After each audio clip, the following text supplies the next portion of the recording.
A woman from Modesto is honoring her family's history with a museum display, and it's right in her own home. That is so cool. Cody's Caravan is there live this morning, checking out the family's artifacts. Hey, Code. Indeed, indeed. Jennifer brought them out for us this morning out here so we can see them in the sunshine and everything, and I appreciate that. Jennifer, and there's Brother Neil right over there. This is a museum to your family history. Yes, it is. When my grandmother was kind of bad, the kids decided to go through her pictures and whatever they tossed, I took. So now, after all these years, I'm finally going through and I added to some of the prints, and now, it's just putting them all together and sharing them with everybody. I think it's so neat that you've curated it like it's a museum. Okay, let's start over here. Okay, so this is the Perry magazine. So how does this relate to your family? The prints that she all had, she collected them, and then what she did was write about every single one of them. So this is your grandma or great-grandma? My grandmother's writing, yeah. Okay. And she wrote about, all the different prints. I mean, it was a lot. And then, so I started investigating the Perry pictures, which I found the Perry magazine, and I started collecting my own little collection of the Perry prints.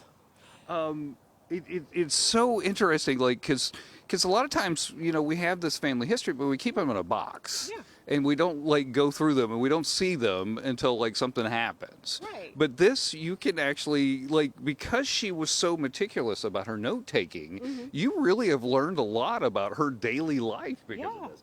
And these prints were very low cost, a penny, 5 cents, 10 cents.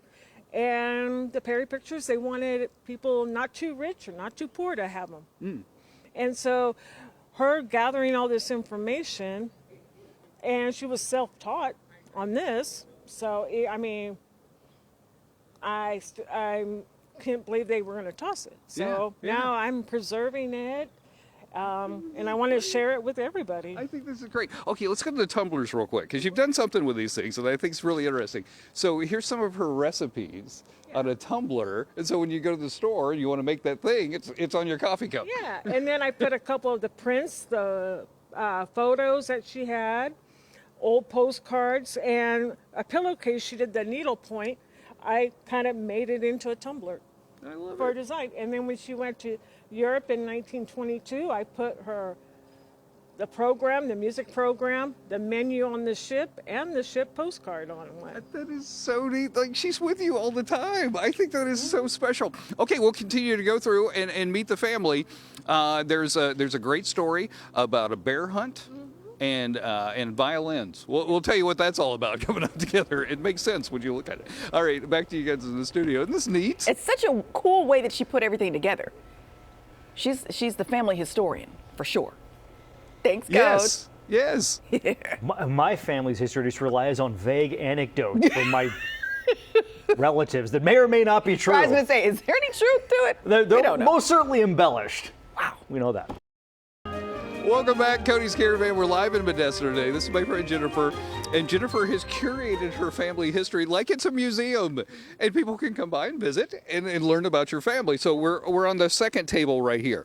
We see this violin. Now, tell us the story behind this. My grandfather, he got an image of a violin and started building violins, and he copied it to the best of his ability out in the barn.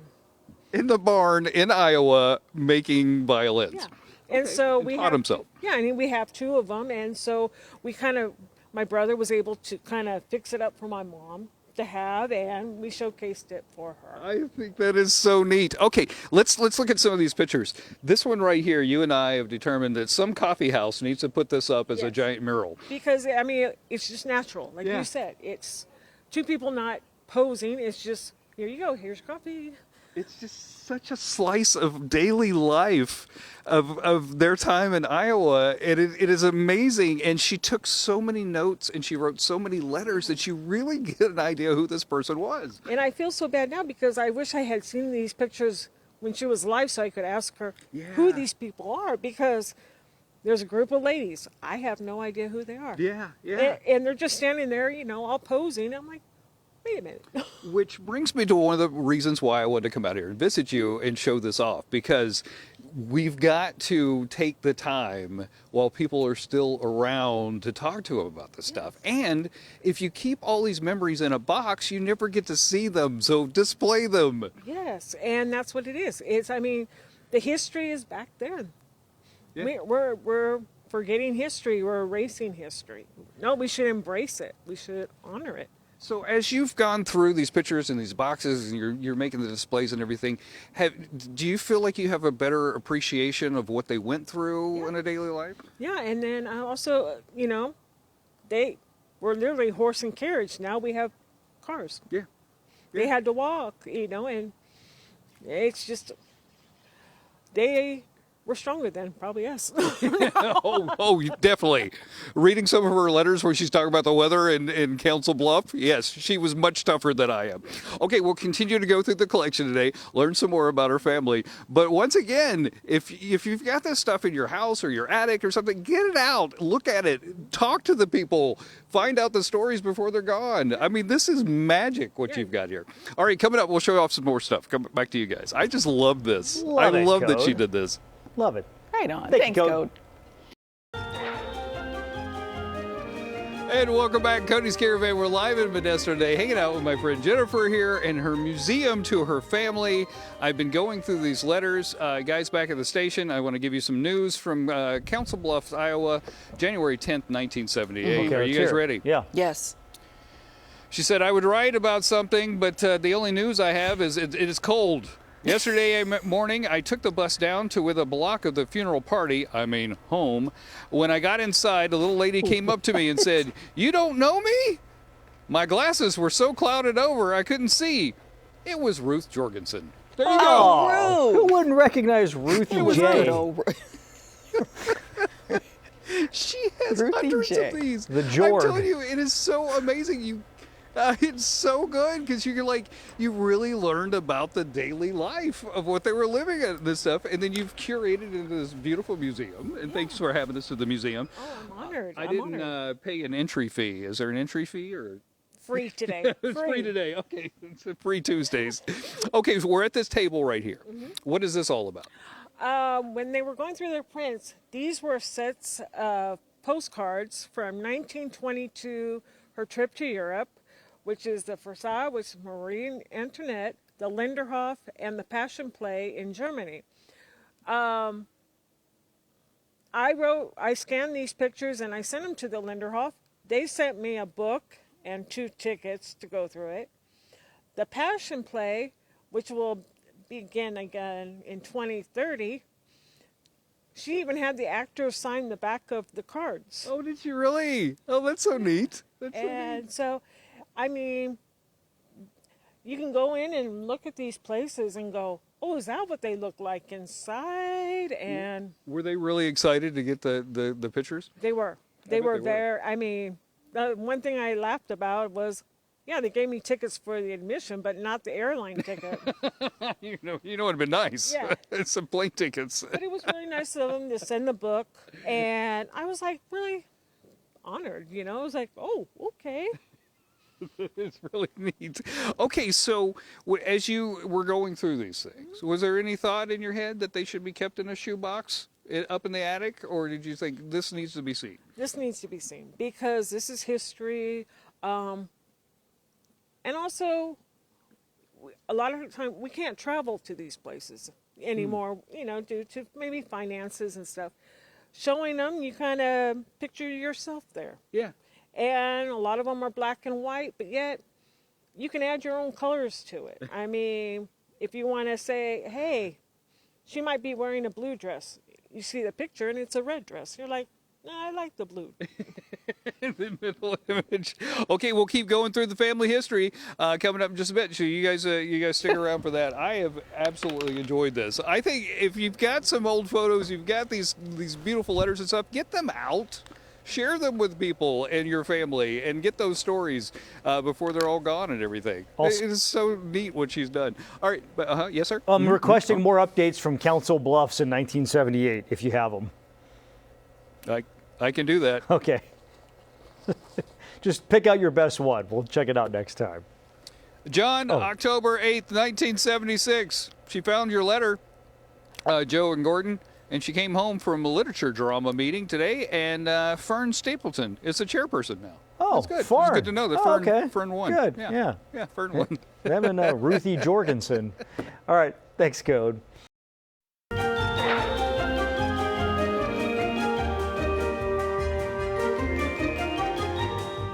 Cody's Caravan, we came to Modesto to see JJ's Art Vault and Family's Art Memorabilia. So she has created a museum to her family, all these letters and books and pictures and stuff, a lot of them from Genevieve, her grandmother, and put together this basically a daily life of what it was like for them. Yes, and my grandmother, she read, she wrote, she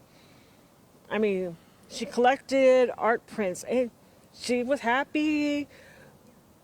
She lived in her house until she was 99 years old. Look how beautiful she is. I mean, she's just absolutely gorgeous, Yes. absolutely gorgeous.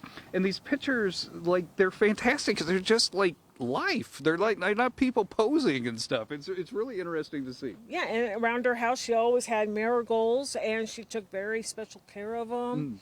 And we've tried to raise them, and it didn't work too well. She had the secret. Okay, I want to focus on this book right here. This might be my favorite thing out of all the stuff because she was so meticulous about taking notes about everywhere she went that it gives you a really good idea of like the simple things in life. So this is her paid out list. Yeah. And then she's going to the grocery store, and every time she would go, she would make sure she'd write down how much everything cost. Yeah. And as you look at this book, it's kind of shocking. Because nowadays, it's like, wait a minute, like we were saying, a water bill of 83 cents. Wait a minute, wait. And you just go through, I mean, look at all these notes that she made. They're so detailed. And if the kids asked for some money, she even wrote that down. Oh no, they borrowed this much. Oh, they paid back this much. And you kind of go. And then car fare, 20 cents. Car fare. Wait. To have this, I mean, I feel like you've gotten to know these people that otherwise they would have been in a box or even gone into a landfill. Yeah, or just erased. It's like, okay, nah, shredding of them. And this is history. It's so good. Thank you so much for having us out. Well, thank you guys. I feel like I got to know Genevieve from my being here. And I know you've gotten to know her. If you have a collection like this, like Jennifer's got, please let me know. I would love to come out and learn about your family history. But the way that she has curated this, it really inspires me. I want to go through all my pictures and do it right. And talk to your parents. That's right. And find out, because that's what we're going to get the information from. That's right. Have the conversation.